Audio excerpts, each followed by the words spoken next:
Ciao cari Veneti, in vari video ho parlato di sotto e intorno di un tio.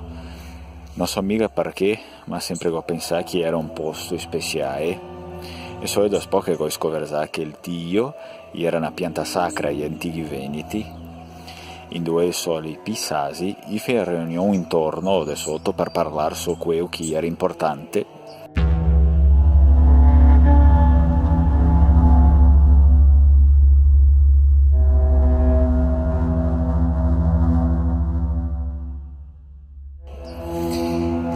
Ed è proprio sta roba che sempre sondrio far qua, de sotto intorno del tio.